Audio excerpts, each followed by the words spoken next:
Hello, today we will discuss the important topic for the drug inspector that is blood coagulation, right?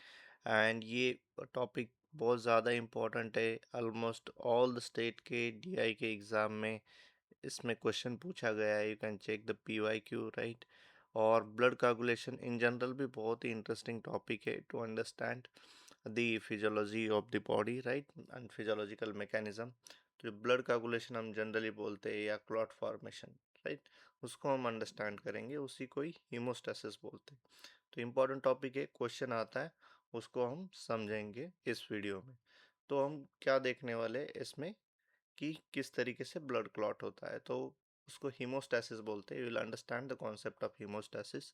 फिर उसके stages क्या क्या होते हैं, फिर कोagulation पाथवे किस तरीके से चलता है, किस तरीके से उसके फैक्टर्स काम करते हैं, कौन से फैक्टर्स है, फिर एडिशनल इंफॉर्मेशन है, लेबोरेटरी टेस्ट और drug and disorder. But mainly जो अपना कॉन्सेप्ट रहेगा वो to understand the haemostasis and the coagulation pathway, वो हमें इसमें डिटेल से समझना है। तो क्लॉटिंग इन जनरली हम टर्म यूज करते हैं कि ब्लड क्लॉट, बट उसको हीमोस्टेसिस बोलते हैं। तो हीमोस्टेसिस क्या होता है? It is a body's natural mechanism whenever the injury happen to stop the blood flow or to stop the leakage of the blood and maintain the fluidity elsewhere, right? कि जहाँ पे injury हुई नहीं है वहाँ पे ब्लड की fluidity maintain रखनी है, बट जहाँ पे इंजरी हुआ है वहाँ पे उस इंजरी के साइड पे ब्लड ब्लीडिंग को स्टॉप करना है, यानी क्लॉट फॉर्मेशन है, उसको ही हम हीमोस्टेसिस बोलते हैं। तो हीमोस्टेसिस के मेनली चार स्टेजेस होते हैं।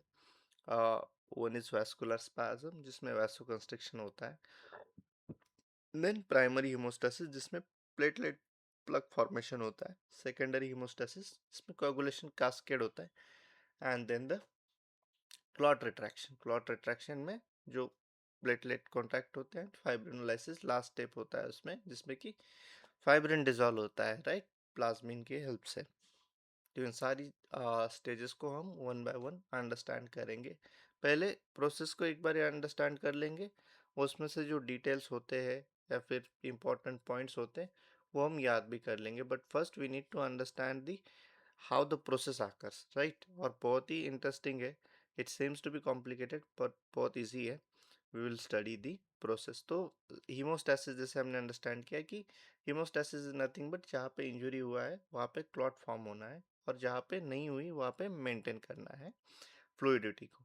तो जो स्टेजेस होते हैं हीमोस्टेसिस के, राइट, वो हमने डिस्कस कर लिए थे कि वैस्कुलर स्पैज्म होता है, उससे वैसोकंस्ट्रिक्शन होता है, फिर वहाँ पे प्लेटलेट का एक प्लग फॉर्म होता है, राइट, एक एग्रीगेट, एंड देन कोagulation कैस्केड बनता है जिससे हमें फाइब्रिन बनने में हेल्प होती है, और फाइब्रिन ही स्टेबल क्लॉट बनाता है। फिर एक बार क्लॉट बन गया, फिर रिपेयर हो गया अपना साइट या इंजरी साइट, उसके बाद क्लॉट का रिट्रैक्शन, क्लॉट को हमें डिसअपियर करना होता है, और जो क्लॉट फॉर्म हुआ है जिसको जो होल्ड करता है वो होता है फाइब्रिन, उसको हम ब्रेक डाउन करेंगे, उसको भी बोलते हैं फाइब्रिनोलाइसिस। तो इस स्टेज को हम डिटेल में डिस्कस करते हैं। फर्स्ट हमें एक जनरली मैकेनिज्म को हम अंडरस्टैंड कर लेते हैं, राइट, कि किस तरीके से अपना ब्लड क्लॉटिंग चलता है, राइट। तो ये एक नॉर्मल अपनी ब्लड वेसल है, राइट। इसमें मान लो इसमें कहीं पे कट हो गया, ठीक है, तो चलते चलते आपको, या फिर आप सब्जी काट रहे हो, थोड़ा सा ब्लड, या फिर आपका चाकू लग गया, नाइफ वहाँ पे लग गया, इंजरी हो गई है, ठीक है। तो मान लो हम वेसल को इंजरी हो गई है, कट लग गया है, ठीक है। अब कट लग गया है तो उसको हम यहाँ पे ऐसे दिखा रहे हैं कि यहाँ पे कट हो गया है ब्लड वेसल में, ठीक है। तो फर्स्ट स्टेज अपना क्या है? Vascular spasm. Vascular spasm nothing but the constriction. अब यहाँ पे जो कट हो गया है, जनरली बॉडी का मैकेनिज्म क्या है? To reduce the area, right. तो जो कट हो गया है उसको कम करना है, तो वैस्कुलर स्पैज्म होता है जिसमें वेसल जो होते हैं, ब्लड वेसल, वो कंस्ट्रिक्ट होते हैं। कैसे होते हैं वो कंस्ट्रिक्ट? तो उसमें कुछ फैक्टर्स इन्वॉल्व होते हैं। एक तो जैसे ही कट हो गया, रिफ्लेक्स मैकेनिज्म की वजह से वो एक दूसरे से कंस्ट्रिक्ट करने की कोशिश करते हैं to reduce the blood flow. दूसरा होता है कि जो एंडोथेलियल सेल होते हैं, जो डैमेज होने के बाद वहाँ से एक केमिकल रिलीज होता है, बहुत ज़्यादा इंपॉर्टेंट है, उसका नाम है एंडोथेलिन। एंडोथेलिन क्या करता है, आपका वैसो कंस्ट्रिक्शन करता है, vasoconstriction. And why they are doing the vasoconstriction, because to reduce the blood flow, और वैसो कंस्ट्रिक्शन होने की वजह से अपना प्लेटलेट प्लग भी फॉर्म हो जाता है, राइट। तो इंडोथेलिन हमें याद करना है, हम आगे की स्लाइड में देखेंगे। इंडोथेलिन इज वेरी इंपॉर्टेंट। तो यहाँ पे हम देख रहे हैं वैस्कुलर स्पैज्म हो रहा है, राइट। तीन मेन आपके हमने देखे कि एक होता है एंडोथेलिन फैक्टर, एक होता है स्मूथ मसल का कॉन्ट्रैक्शन, और थर्ड जो फैक्टर होता है वो न्यूरल फैक्टर। जैसे मान लो पेन होता है, पेन इम्पल्स, जैसे आपकी इंजरी होती है, आपको पेन होता है, फिर इम्पल्स कैरी की जाती है ब्रेन तक, तो वहाँ पे सिंपैथेटिक नर्वस सिस्टम जो होता है वो एक्टिवेट होता है, एंड वो रिफ्लेक्स में वैसो कंस्ट्रिक्शन करता है। एंड रिड्यूस ब्लड फ्लो, जैसे ब्लड थोड़ा सा लॉस हो जाता है तो प्लेटलेट अधेजन होता है, एग्रीगेशन होता है साइड पे, तो वहाँ पे कुछ केमिकल्स रिलीज होते हैं, देखेंगे हम आगे भी। Thromboxane A2 and the serotonin, वो वैसो कंस्ट्रिक्शन करते हैं। बट फर्स्ट स्टेप जो होता है वो हमने अंडरस्टैंड कर लिया, राइट, कि ब्लड वेसल है, उसमें इंजरी हो गया है, जैसे ये ब्लड वेसल था, उसमें से ब्लड फ्लो हो रहा था, उसमें इंजरी हो गया। जैसे इंजरी होता है तो फर्स्ट स्टेप क्या होता है, वैसो कंस्ट्रिक्शन होता है, राइट, वैसो कंस्ट्रिक्शन। और वैसो कंस्ट्रिक्शन क्यों होता है, एक तो स्मूथ मसल कॉन्ट्रैक्शन रिफ्लेक्स होता है, जैसे इंजरी होती है अपने आप कॉन्ट्रैक्ट होने लगता है। फिर एंडोथेलियल फैक्टर हमने देखा कि एंडोथेलियल सेल जो होते हैं वो vaso constrictor, potent vaso constrictor एंडोथेलिन release करता है, वो आपका वेसल को नैरो करता है। फिर न्यूरल रिफ्लेक्स हमने देखा कि सिंपैथेटिक सिस्टम किस तरीके से वैसो कंस्ट्रिक्शन करता है। एंड द प्लेटलेट फैक्टर होते हैं, वो आगे भी हम देखेंगे कि थ्रोम्बोक्सिन A2 एंड सेरोटोनिन किस तरीके से करता है। सेकंड जो स्टेज है अपना, प्लेटलेट प्लग फॉर्मेशन, ठीक है। अब जो वैसो कंस्ट्रिक्शन हुआ है वहाँ पे हमें प्लेटलेट का प्लग फॉर्म करना है, राइट। प्लेटलेट का प्लग, मानो जैसे अब ये यहाँ पे इंजरी हुई है, ठीक है, तो यहाँ पे इसको हमें ब्लॉक करना है, तो यहाँ पे ऐसे प्लेटलेट को हम एग्रीगेट करते हैं ताकि यहाँ से ब्लड लीक ना हो पाए। That is the our main purpose here, right, कि प्लेटलेट का एक प्लग फॉर्म करना है ताकि साइड से ब्लड लीक ना हो, या ब्लड वेसल से हिमोरेज ना हो, अपना ब्लड लॉस ना हो। तो ये प्लेटलेट प्लग फॉर्म होता है जिसको हम वाइट थ्रोम्बस भी बोलते हैं। प्लेटलेट वहाँ पे चिपक जाते हैं बेसिकली, राइट। तो उसमें तीन स्टेजेस होते हैं, एक होता है अडेजन, दूसरा होता है एक्टिवेशन, थर्ड स्टेज होता है एग्रीगेशन, राइट। तो जैसे ही अपना वैसो कंस्ट्रक्शन हो गया है, वहाँ पे इंजरी होती है, तो जो वेसल्स होते हैं उसमें कोलेजन होता है, राइट, जो मसल्स होते हैं उसमें भी कोलेजन होता है। तो कोलेजन को बाइंड हो जाते हैं अपने प्लेटलेट, प्लेटलेट यहाँ से ट्रैवल कर रहे हैं, platelets are travelling in the blood, right. तो वो उस पर बाइंड हो जाते हैं इंजरी साइट पे। कैसे बाइंड होते हैं, जो प्लेटलेट का ये होता है साइट, उसमें एक रिसेप्टर होता है, उस रिसेप्टर को बोलते हैं GP1B रिसेप्टर, ठीक है। और जो कोलेजन होता है जहाँ पे इंजरी हुई है वहाँ पे एक फैक्टर होता है एंडोथेलियल कोलेजन, उसमें एक होता है वेन विलेब्रेंड फैक्टर, राइट, VWF। ये बहुत ही ज़्यादा इंपॉर्टेंट है एग्जामिनेशन पर्सपेक्टिव से भी, कि हमें याद करना है।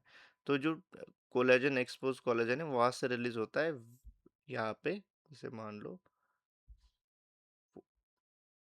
VWF। अब इससे क्या होता है, प्लेटलेट आके उससे अटैच हो जाता है, ठीक है। तो उसको ही हम बोलते हैं अडहेजन, ठीक है। तो यहाँ पे हम अलग से एक डायग्राम बनाते हैं कि यहाँ पे एक्सपोज कोलेजन है, उसमें एक वॉन विलेब्रेंड फैक्टर है, ठीक है, VWF। ये क्या है, ये है VWF। अब इसमें एक प्लेटलेट आया, प्लेटलेट में एक साइट होता है, पर्टिकुलर साइट होता है, उसमें एक ग्लाइकोप्रोटीन अटैच होता है जिसको हम बोलते हैं GP1B। GP1B रिसेप्टर ये वॉन विलेब्रांड फैक्टर से बाइंड हो जाता है और फिर उसमें अडेजन हो जाता है। जैसे अडेजन होता है प्लेटलेट में चेंजेस आ जाते हैं। अब ये जो डिस्क शेप होता है वो स्पाइकी बन जाता है। अब स्पाइकी क्यों बनता है, बिकॉज इससे और भी जो प्लेटलेट होते हैं आगे जाने वाले ब्लड में, वो उससे अटैच हो जाएंगे, ठीक है। तो शेप चेंज करता है, जैसे शेप चेंज करता है उसमें से कुछ ग्रैन्यूल्स रिलीज होते हैं, उसमें वो रिलीज करता है ADP and thromboxane A2 and serotonin, ये सब्सटेंसेस वो रिलीज करता है। अब ये जो एडीपी होता है, एडीपी आपका एग्रीगेशन में हेल्प करता है। जो भी आपके प्लेटलेट से रिलीज हुआ है उससे आपको हेल्प करेगा एग्रीगेशन में। ये जो रिलीज हुआ, जो एडीपी होता है वो रिलीज होता है, राइट।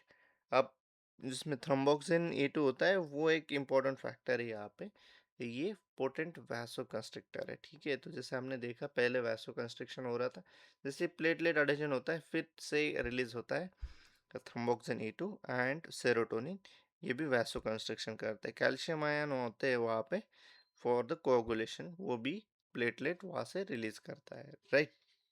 उसके बाद होता है प्लेटलेट का एग्रीगेशन। जैसे ही प्लेटलेट अडेजन हो गया, मान लो एक दूसरे से एक दूसरे के ऊपर अडेजन हो रहा है, ये पहले अडेजन हुआ फिर एक्टिवेशन हुआ फिर और प्लेटलेट वहाँ पे एग्रीगेट हो रहा है, ठीक है। तो जैसे एग्रीगेट होता है ना, तो वहाँ पे फाइब्रिनोजिन के हेल्प से वो बाइंड होते हैं एक दूसरे से, जिससे एक प्लेटलेट प्लग बनता है, ठीक है। जैसे मैं यहाँ पे एक ड्रॉ करता हूँ ऐसे,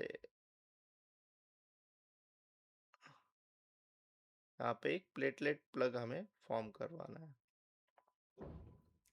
अब इस प्लेटलेट प्लग को ही बोलते हैं वाइट थ्रम्बस, और वो एक दूसरे से ज्वाइन होते हैं GP2B/3A रिसेप्टर, ठीक है। ये रिसेप्टर का नाम भी हमें याद रखना है।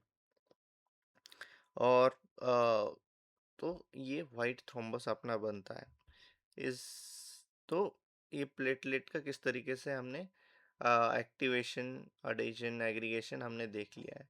बट बिफोर दैट प्लेटलेट का हम एक ब्रीफ इंफॉर्मेशन ले लेते हैं ताकि आपको अंडरस्टैंडिंग के लिए इजी जाए। तो प्लेटलेट एक ब्लड कंपोनेंट है, ठीक है। यू नो दैट कि ब्लड कंपोनेंट, ब्लड में प्लाज्मा है 55% एंड सेलुलर कंपोनेंट है 45%। तो सेलुलर कंपोनेंट में सबसे ज़्यादा है आरबीसी, देन डब्ल्यूबीसी और फिर प्लेटलेट्स होते हैं। तो आरबीसी का काम होता है ऑक्सीजन कैरी करना, डब्ल्यूबीसी का होता है to provide the immunity and the platelet is helpful in the blood coagulation, right। तो ये ब्लड में प्रेजेंट होता है प्लेटलेट। तो ये डिश शेप अन्यूक्लिएटेड सेल्स होते हैं, around 1,50,000 to 4 lakh normal adult में इसका काउंट होता है। लाइफ स्पैन 7 to 8 डेज, और स्प्लीन लिवर में इसका डिस्ट्रक्शन होता है। और जो फॉर्मेशन होता है वो बोन मैरो में होता है, ठीक है। ये ब्लड सेल का फॉर्मेशन किस तरीके से होता है उसके ऊपर हम डिटेल से भी डिस्कस करेंगे। तो जो कॉमन सेल होता है उससे मेगा कैरियोब्लास्ट बनता है, फिर मेगा कैरियोब्लास्ट से मेगा कैरियोसाइट्स बनता है, ठीक है। और इस मेगा कैरियोसाइट से बनता है थ्रोम्बोसाइट, जिसको ही हम प्लेटलेट बोल रहे हैं, ठीक है। थ्रोम्बोसाइट, इससे तो कौन से सेल से फॉर्म होता है प्लेटलेट या थ्रोम्बोसाइट? मेगा कैरियोसाइट से फॉर्म होता है। ये इंपॉर्टेंट है, यहाँ पे क्वेश्चन आता है, एमसीक्यू बनने के चांसेस है। की मीडिएटर है, जैसे हमने बताया कि रिलीज करता है platelet ADP, thromboxane A2, serotonin, या उसको 5 हाइड्रोक्सी भी बोलते हैं, वो भी हमने देख लिया है। और वन विलेब्रांड फैक्टर, ये ब्रिज एक्ट करता है। तो ये एक ब्रीफ इंफॉर्मेशन है प्लेटलेट से रिलेटेड। तो मैकेनिज्म हम देख रहे थे, फर्स्ट वैसो कंस्ट्रक्शन हो गया, फिर प्लेटलेट प्लग फॉर्मेशन। अभी जो आता है वो होता है अपना मेन कोagulation पाथवे, ठीक है, जिसको हम कोagulation कास्केड बोलते हैं, और ये सेकेंडरी हेमोस्टेसिस, ठीक है, सेकेंडरी हेमोस्टेसिस। अब इसमें क्या होता है बेसिकली, आपका जो क्लॉट फॉर्म हुआ है, वाइट थ्रम्बस फॉर्म हुआ है, उसको हमें एक स्टेबल क्लॉट बनाना है, उसके लिए फाइब्रिन लगता है, ठीक है। और फाइब्रिन जो बनता है वो फाइब्रिनोजिन से बनता है। फाइब्रिनोजिन एक प्लाज्मा प्रोटीन है, प्लाज्मा में प्रेजेंट है, तो उसको हमें फाइब्रिन में कन्वर्ट करता है। और ये जो फाइब्रिन होता है उससे एक मेश बनता है, ठीक है। हम यहाँ पे देख, ये जो व्हाइट थ्रोम्बस है उसके अराउंड एक ऐसी मेश बनाता है फाइब्रिन, ठीक है। उससे क्या होता है, स्टेबल क्लॉट बनता है। तो उस फाइब्रिन को बनाने के लिए ही अपने पास क्या है, ये कोagulation कास्केड हमें देखना है, ठीक है। कोagulation कास्केड, उसमें एक फाइब्रिन फॉर्मेशन होता है फाइब्रिनोजिन से। अब जो फाइब्रिन फॉर्म हो रहा है फाइब्रिनोजन से, उसमें एक इम्पॉर्टेंट फैक्टर होता है एक्टिवेशन के लिए, थ्रोम्बिन, ठीक है। और ये थ्रोम्बिन बनता है प्रोथ्रोम्बिन से। अब इनको एक्टिवेट करने के लिए अपना कोagulation कास्केड है, बहुत ज़्यादा इंटरेस्टिंग है यहाँ पे भी, कि पाथवेज होते हैं, intrinsic pathway and extrinsic pathway. जैसे मान लो ये आपका ब्लड वेसल है, ठीक है, इसमें दूसरा कलर लेते हैं, ठीक है, ये आपका ब्लड वेसल है। अगर इंजुरी इनर साइड पे होती है, अगर इंजुरी इनर साइड पे होती है, तो इंट्रिंसिक पाथवे एक्टिवेट होता है, ठीक है। और इंट्रिंसिक पाथवे में क्या होते हैं, क्लॉटिंग फैक्टर्स होते हैं। तो 12 फैक्टर पहले एक्टिवेट हो जाता है, बिकॉज वो एक्सपोज कोलेजन के कांटेक्ट में आता है। देन फैक्टर 11 एक्टिवेट होता है, एंड देन 9, और 9 एक्टिवेट करता है 8 को, 8 एक्टिवेट करता है 10 को, फैक्टर 10 को, और फैक्टर 10 से फिर अपना कॉमन पाथवे स्टार्ट हो जाता है, वो हम देखेंगे। बट इंट्रिंसिक इंजरी होती है तो इंट्रिंसिक पाथवे चलेगा। और अगर एक्सट्रिंसिक इंजरी होती है, मान लो ये अपना ब्लड वेसल है और यहाँ आउटसाइड से इंजरी होती है, तो एक्सट्रिंसिक पाथवे अपना एक्टिवेट होता है। एक्सट्रिंसिक पाथवे में टिश्यू फैक्टर, जिसको हम क्लॉटिंग फैक्टर 3 भी बोलते हैं, वो एक्टिवेट होता है। फिर वो क्लॉटिंग फैक्टर 7 को एक्टिवेट करता है, फिर वो जाके क्लॉटिंग फैक्टर 10 को एक्टिवेट करता है। फिर 10 और 5 मिलके प्रोथ्रोम्बिन को थ्रोम्बिन में कन्वर्ट करते हैं, और फिर थ्रोम्बिन फिर कन्वर्ट करता है फाइब्रिनोजिन को फाइब्रिन में, ठीक है। तो मेन स्टेप हमने यहाँ पे देखा था, ठीक है, नीचे, कि मेन अपना पर्पस है कि फाइब्रिनोजिन को कन्वर्ट करना है, फाइब्रिनोजिन को कन्वर्ट करना है फाइब्रिन में, ठीक है। उसके लिए इंपॉर्टेंट फैक्टर लग रहा है थ्रोम्बिन, ठीक है, thrombin. So thrombin, and thrombin कहाँ से बन रहा है, प्रोथ्रोम्बिन से। तो प्रोथ्रोम्बिन को एक्टिवेट करने के लिए, उससे थ्रोम्बिन बनाने के लिए अपना कॉमन पाथवे, जिसमें फैक्टर 10 एंड फैक्टर 5 मिलके थ्रोम्बिन को प्रोथ्रोम्बिन में कन्वर्ट करते हैं। और अगर इंजुरी इंटरनल साइड से, तो इंट्रिंसिक पाथवे, इंट्रिंसिक पाथवे में कितने, 4 फैक्टर से, क्लॉटिंग फैक्टर 12, जैसे ही एक्सपोज कोलेजन होता है उससे अटैच हो जाता है इनर साइड से, 12 11 8, ये अपना इंट्रिंसिक पाथवे का है। ये 8 एक्टिवेट करता है फिर 10 को। अगर एक्सट्रिंसिक इंजरी होती है तो फैक्टर 3, जिसको हम टिश्यू फैक्टर भी बोलते हैं, फिर टिश्यू फैक्टर एक्टिवेट करता है क्लॉटिंग फैक्टर 7 को, ठीक है। 7, 3 एंड 7, एक्सट्रिंसिक इंजरी होती है तो 3 एंड 7, 3 एंड 3 प्लस 7 कितना होता है, 10, तो ये 10 को एक्टिवेट करता है, ठीक है।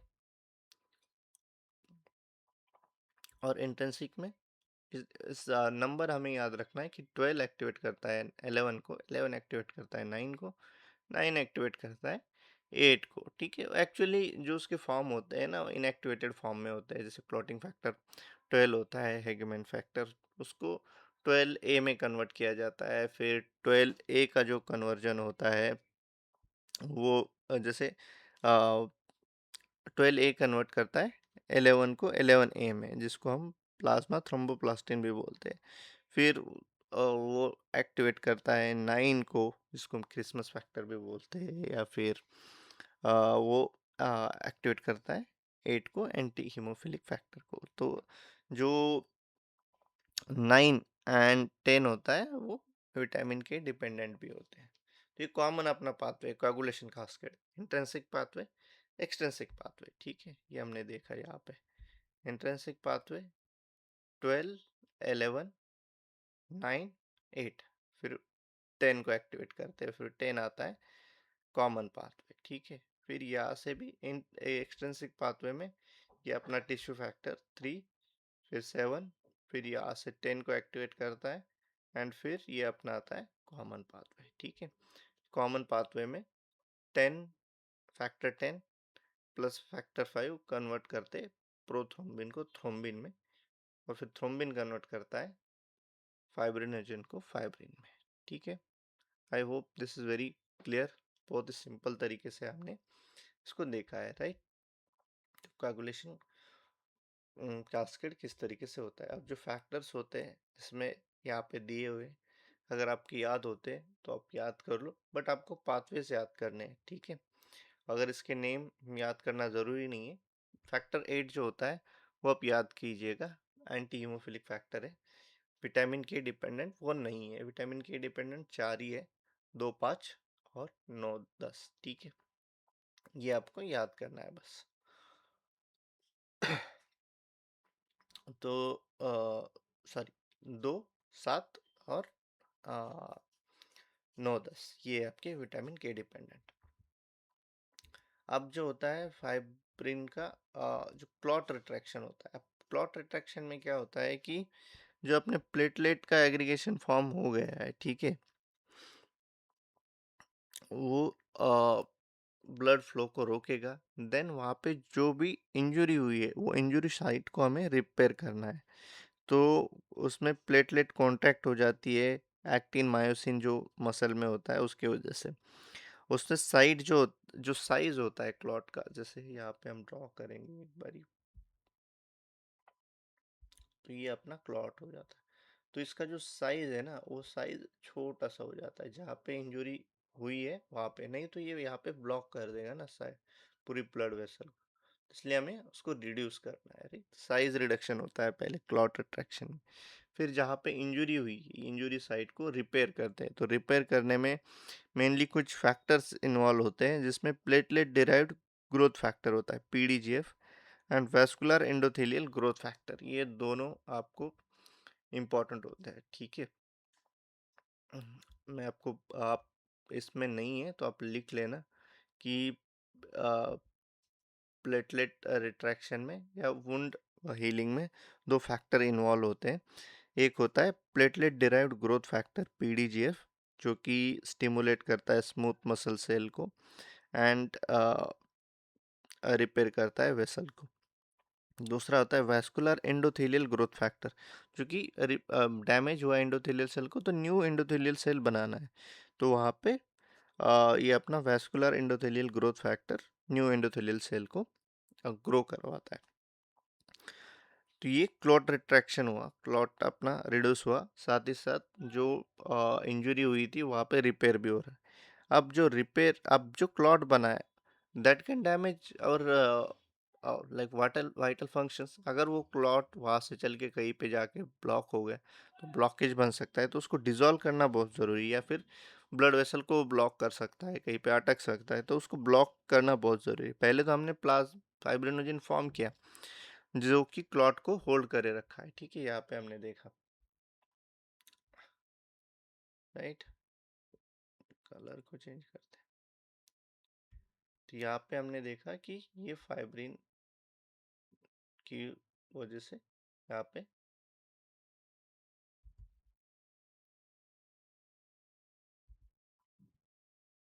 ये फाइब्रिन ने होल्ड कर रखा है।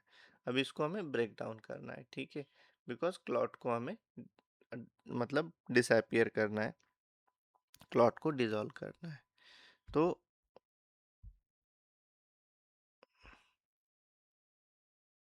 हाँ, क्लॉट को हम रिट्रैक्ट किया पहले, उसके बाद फाइब्रोनोलाइसिस होता है, क्लॉट को डिसोल्यूशन होता है। तो फाइब्रोनोलाइटिक सिस्टम एक्टिवेट होता है। उसमें प्लाज्मा में एक कंपोनेंट होता है प्लाज्मिनोजिन। ये जो प्लाज्मिनोजिन होता है वो कट कर देता है, ठीक है। यहाँ पे जो भी प्लाज फाइब्रिन बना है उसमें कट लगा देता है, तो फाइब्रिन के टुकड़े टुकड़े बन जाते हैं एंड वो डिज़ोल्व होके वहाँ से निकल जाता है। उसके बाद जो प्लेटलेट का जो ये होता है वो भी डिज़ोल्व हो जाता है एंड क्लॉट डिसअपियर हो जाता है। तो वहाँ पे प्लाज्मिन बहुत इंपॉर्टेंट है।